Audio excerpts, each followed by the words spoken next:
Hi, this is your video for section 10.1, and we're going to talk about the language of hypothesis testing. So to start this out, I'm going to tell you a story. This is a story about a jury. Our class has been selected to serve on a jury in a criminal trial. As jury members, we must start with the assumption of innocence, because the defendant is assumed innocent unless proven guilty. Remember that guilt must be proved beyond a reasonable doubt. We can only reject the assumption of innocence if the evidence of guilt is extremely strong. Avoid the mistake of convicting an innocent person. In our justice system, this mistake is considered much more serious than the mistake of acquitting someone who is guilty. If we think about that last statement, convicting an innocent person is the same as rejecting the assumption of innocence when the defendant actually is innocent. We want the probability of making this mistake to be very small. So here's our class, listening to all the evidence, all the testimony. How are we going to determine what verdict to give? If we could find some way of coming up with a numerical measure of the evidence, that would really help.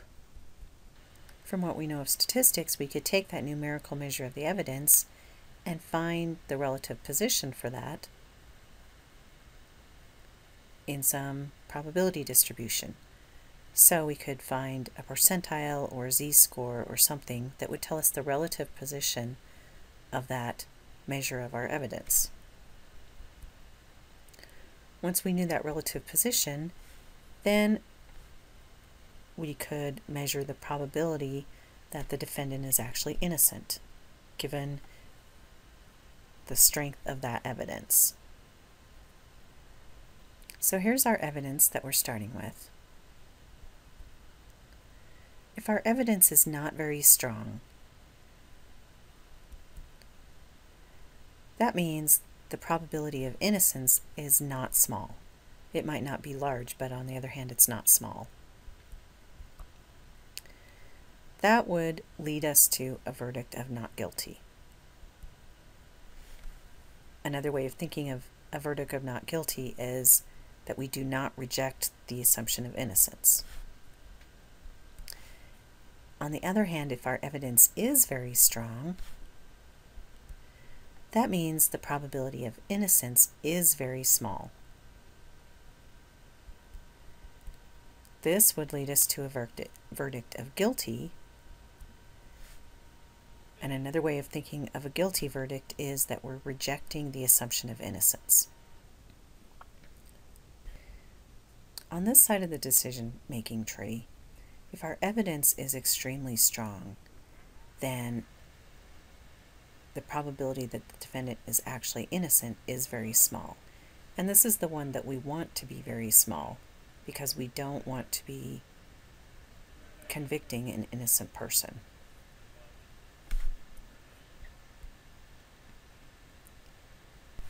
Let's leave our story for a little bit and talk about the elements of a hypothesis test.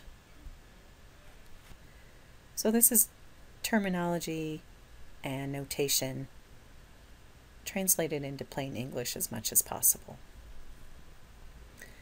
So when we're doing a hypothesis test, we have something that was our original claim. The goal of research or study is to determine whether this claim is likely to be true. Now, our alternative, or what we sometimes call our research hypothesis, the notation for this is H with a subscript 1. This represents the original claim.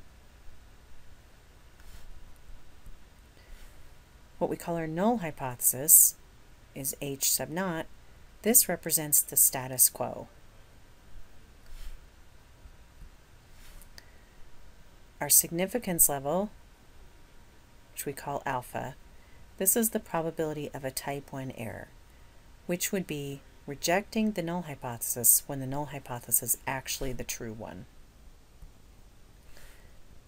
A test statistic is a measure of the relative position of the sample statistic. So a sample mean, a sample proportion, something like that, using a probability distribution. A p-value is a value that's based on the test statistic. It's the probability of the test statistic being at least that far out in the tail of the distribution.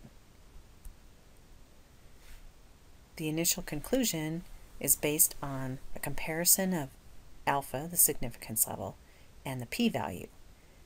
And our initial conclusion always has to do with the null hypothesis. We either say reject the null hypothesis or do not reject the null hypothesis.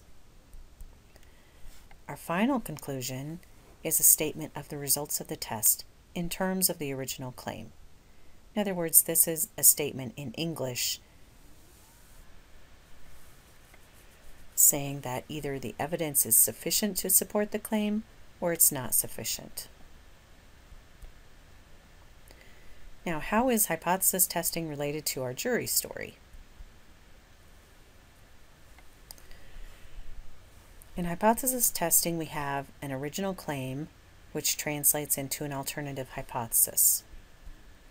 In our jury story, this would relate to the claim that the defendant committed the crime. In a hypothesis test, we have the null hypothesis, which represents the status quo. In our jury story, this would be the assumption that the defendant is innocent. That's the assumption that we're starting with, and we can't reject that assumption unless we have very strong evidence. Now we have our significance level alpha, which is the probability of rejecting the null hypothesis when the null hypothesis is true. This would be like the probability of convicting an innocent person. So it's the same as the probability of rejecting the assumption of innocence when innocence is actually the true status. Our test statistic in our jury story would be the measure of the strength of the evidence, whatever measure we could come up with. The p-value relates to the probability that the defendant is innocent given the strength of the evidence.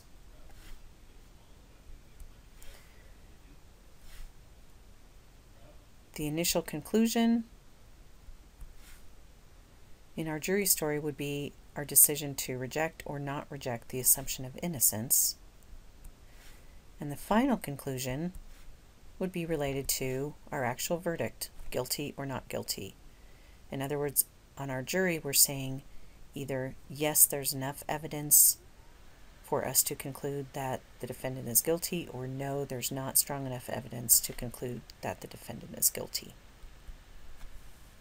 So step one is to determine the null and alternative hypotheses. Step two is to choose the level of significance, alpha. Step three is to compute the test statistic. Step four is to find the p-value and determine the initial conclusion. And step five is to state the final conclusion. And these steps are the same no matter what type of hypothesis test we're doing. So in order to do a hypothesis test, we first have to have a claim or a statement that's being made. So the first step in finding the null and alternative hypotheses is to write down this claim as a complete sentence. Then we're going to take that claim or statement and translate it into an alternative hypothesis by answering these questions. The first question is, what parameter is being tested? In this chapter, it's either going to be a mean, which we represent with mu, or a proportion, which we represent with p. Next question is, what inequality should be used? For our alternative hypothesis, it has to be either less than, greater than, or not equal to. There cannot be an equal in any of these three. And finally, what's the value of the parameter stated in the claim? the value used in our hypotheses never comes from the sample data. It always comes from the claim.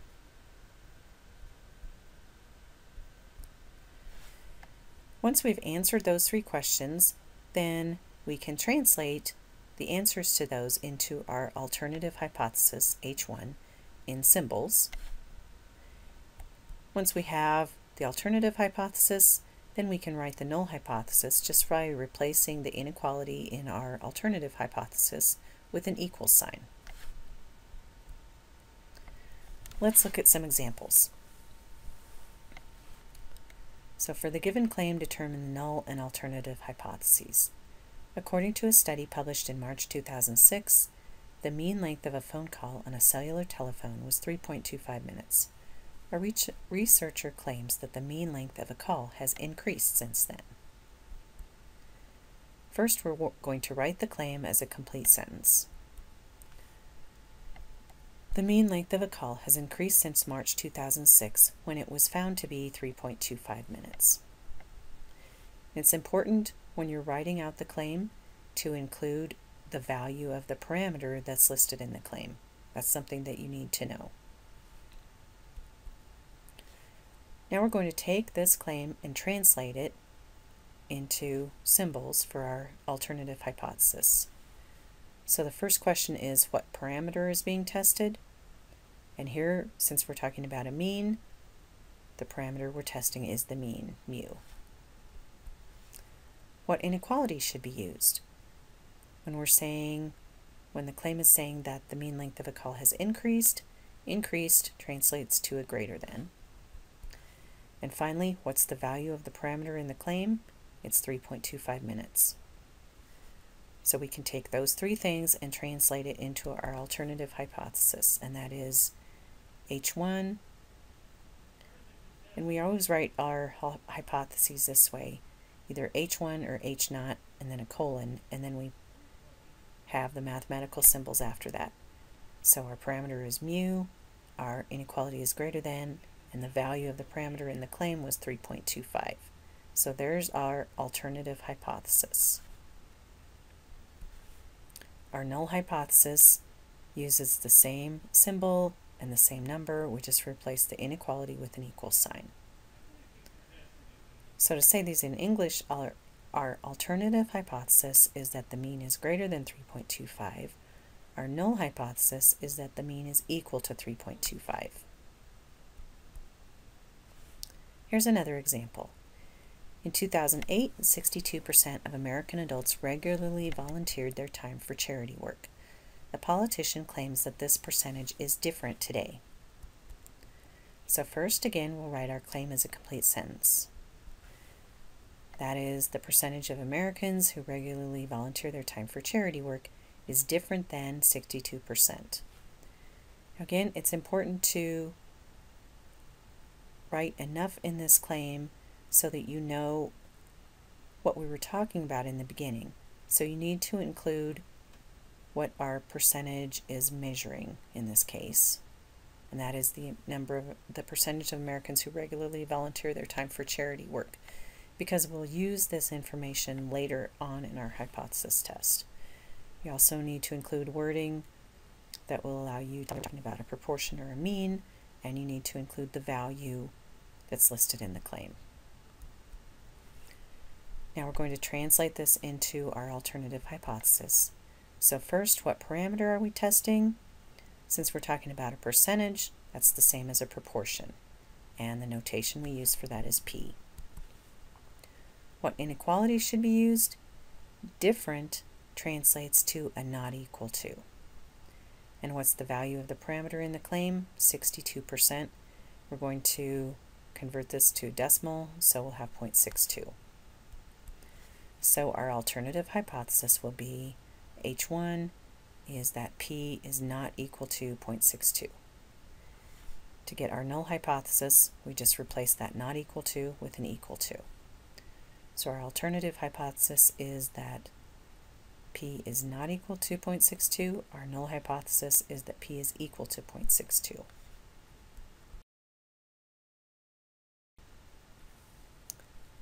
Here's a third example. The Federal Aviation Administration claims that the average weight of an airline passenger, including carry-on baggage, is less than 195 pounds. So we want to write this claim as a complete sentence. That is, the average weight of an airline passenger, including carry-on baggage, is less than 195 pounds. Translate this into our alternative hypothesis. What parameter are we testing? Remember that average is another word for mean, so we're testing the mean, which is mu. What inequality should we use? Less than translates to less than, and the value of the parameter in the claim is 195 pounds. So our alternative hypothesis is that H1 is mu is less than 195. Or in other words, our mean is less than 195. Our null hypothesis is that the mean is equal to 195. So to do this, let's go back to our jury story and think about the outcomes of our trial in terms of the actual truth versus the verdict that we come up with. There are actually 4 different possibilities for the combinations of these two. So here's our truth here and our 2 possible verdicts over here. So if the truth is that the defendant is not guilty and we come up with a verdict of not guilty, then we have the correct verdict. If the truth is that they're not guilty and we come up with a guilty verdict, then we have an incorrect verdict, and this is the most serious type of error. This would mean that we're convicting someone who's actually innocent. So this is the one that we want to avoid most of all. Now, if the defendant actually is guilty and we find them not guilty, then we have an incorrect verdict. And again, this error is not considered as serious as this one up here. Finally, if they are guilty and we find them guilty, then we have a correct verdict. Now, how does this relate to hypothesis test results? Well, here, instead of truth versus a verdict, we have the truth, or the true value of the population parameter, versus our test conclusion. There are 2 possibilities for the truth. Either the null hypothesis is true, or the alternative hypothesis is true. And we have 2 possible test conclusions, either do not reject the null hypothesis, or to reject the null hypothesis. So this would be like not guilty and guilty. So if the null hypothesis is true and our conclusion is do not reject the null hypothesis, then we came to the correct conclusion with our test. If the null hypothesis is true, but our conclusion is to reject it, then we have an incorrect conclusion, and this is a type 1 error. And this is the most serious type of error. This is the one that we really want to avoid. Just like we would want to avoid on our jury convicting someone who's innocent. Now, if our alternative hypothesis is actually true, then if we have the conclusion that we don't reject the null hypothesis, that's an incorrect conclusion, and that's called a type 2 error. This error is not considered nearly as serious as a type 1 error. Finally, if our alternative hypothesis is true, and our conclusion is to reject the null hypothesis, then we have come to the correct conclusion. So when we're designing a study and determining what we want our significance level to be, our significance level is going to depend on the consequences of a type 1 error and how serious those consequences are. For example, if we're doing some type of drug testing where the consequences of this type of incorrect conclusion could be very serious, could be a serious safety risk or something like that, then we want the probability of making this error to be extremely small. So we would make our significance level very small, like maybe 1% or even less than that. Sometimes it's more like 1/10%. On the other hand, if we're doing research and collecting sample data just for information purposes, then the consequences of making this type of error would not be as serious. So in that case, we could afford to make our significance level a little larger. In some cases, we might go as high as 10% with our significance level.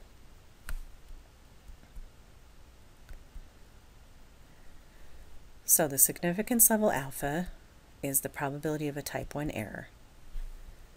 Alpha should be determined during the design stage of a study before we collect the sample data. And to determine alpha, we consider how serious the consequences of a type 1 error would be. The more serious the consequences, the smaller our value of alpha should be. And some typical values for alpha are 10%, 5%, and 1%. Let's do some examples of identifying type 1 and type 2 errors. So back to our study on the length of cell phone calls. We already found our alternative and null hypothesis. Now let's use those to identify type 1 and type 2 errors. So a type 1 error is rejecting the null hypothesis when the null hypothesis is actually true. In this case, that would mean concluding that the mean length of a call is greater than 3.25 minutes when it really isn't. Because again, if we're rejecting the null hypothesis here, that means basically that we're accepting the alternative hypothesis as the truth. A type 2 error means failing to reject the null hypothesis when the alternative hypothesis is actually true.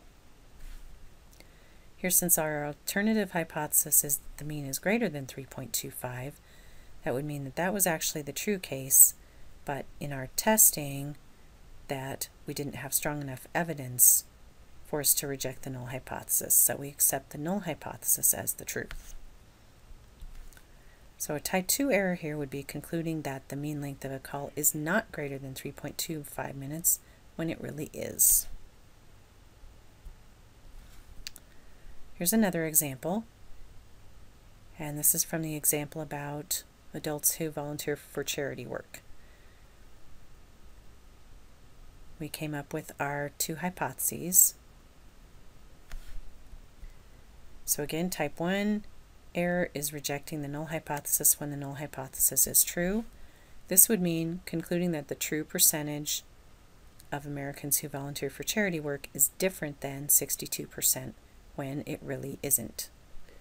So again, it's like accepting the alternative hypothesis when the null hypothesis is the true one. Type 2 is the opposite.